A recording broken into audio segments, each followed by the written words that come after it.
დარწმუნებული ვარ, შენც არაერთხელ გისაუბრია ChatGPT-თან პირად თემებზე, რომელზეც სხვა ადამიანებს არ ესაუბრები. რა თქმა უნდა, არც გაქვს სურვილი, რომ სხვებმა ამის შესახებ იცოდნენ.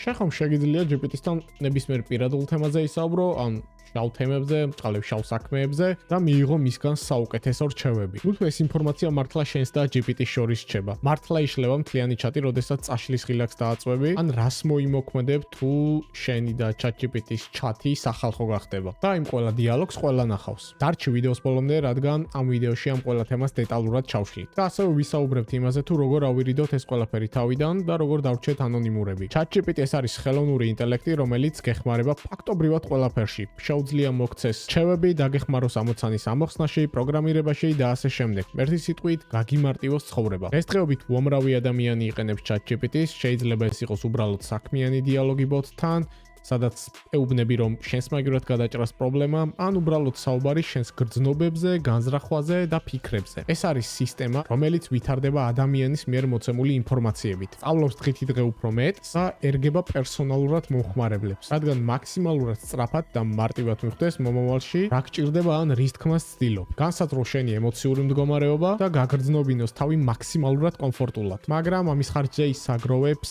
შენზე უამრავ ინფორმაციას. ეხლა შეგიძლია შენ ეს ვიდეო დააპაუზო, გახსნა შენი ChatGPT, სადაც შენი აკაუნტი შეყვანილი, e-კონტაქტები, ბლა და ასე შემდეგ და უბრალოდ დაწერო ესეთი ბრძანება. მომიყევი ჩემს თავზე ყველაფერი. უპასუხმა შეგაშინა, მაშინ სწორით როა რომ ამ ვიდეოს ყურება გააგრძელო. და ხო ასევე გამოიწერე არხი და დაალაიქე ვიდეო, ეს ძალიან დამეხმარება მე და ასევე ხელი შეუწყობს ვიდეოების ხშირად კეთებას. და მაინც რას იმახსოვრებს სინამდვილეში ChatGPT? შენს ნებას, რა გაინტერესებს, რაზე ფიქრობ, რა გაწუხებს ფსიქოლოგიურად, როგორ აზროვნებ, როგორ e-კონტაქტების ხვებს და შენს შავ და ბნელ ფიქრებს, რომელსაც არავის უყვები GPT-ს გარდა. შენი ყველა ინფორმაცია ინახება სერვერზე, შენი თითოეული ასო.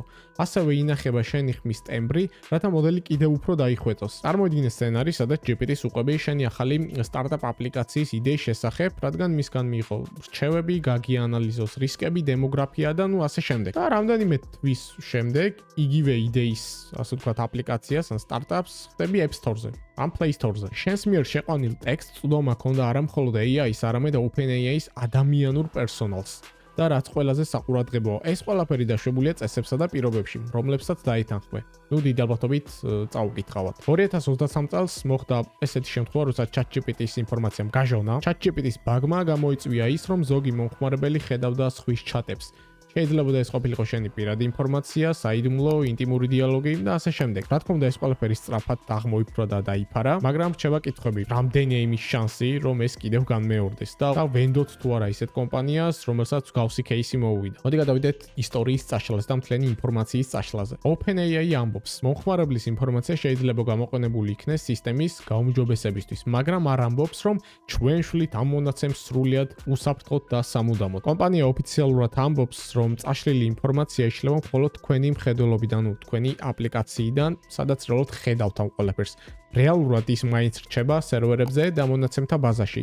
მისი სამუდამოდ წაშლის ერთადერთი გზა არის, რომ გაუქმოთ ანგარიში. და მაინც რამდენად რეალურად ჟღერს ის, რომ ანგარიშის გაუქმებით წაიშლება მთლიანი ინფორმაცია. ასევე წესებსა და პირობებში წერია ისიც, რომ კომპანიას უფლება აქვს მომხმარებლების ინფორმაცია გაყიდოს, რათა სხვა კომპანიებმა შემოგთავაზოთ თქვენზე მორგებული რეკლამები. ვიცი ახლა ფიქრობთ, რომ GPT-ს თავი დავანებოთ, რადგან ნამდვილად არავის არ გვინდა, რომ ჩვენი ინფორმაცია ეს იქნება პირადი, არაპირადი, ნებისმიერი იდეა სახალხო გახდეს და რომელიმე ადამიანურ რესურსს მასზე წვდომა ჰქონდეს, მაგრამ GPT ხომ ზედმეტად კარგია და უამრავ საქმეს გვიმარტივებს. ამისთვის არსებობს გზები, სადაც შეგვიძლია დავრჩეთ ChatGPT-სთან და ისე გავაგრძელოთ საუბარი, ისე რომ ეს ყველაფერი მხოლოდ მართლა ჩვენ შორის დარჩეს, ანონიმური იყოს და ეს ყველა ინფორმაცია შეინახოს მხოლოდ და მხოლოდ ჩვენს კომპიუტერში და არა რომელიმე სერვერზე. და ამისთვის ინტერნეტის კავშირიც კი არ გვჭირდება. ამისთვის შეგვიძლია GPT დავაყენოთ ლოკალურად ჩვენს კომპიუტერში, როგორც მოგეხსენება GPT-ის მოდელი არის open source, რაც საშუალებას იძლევა დავაყენოთ ის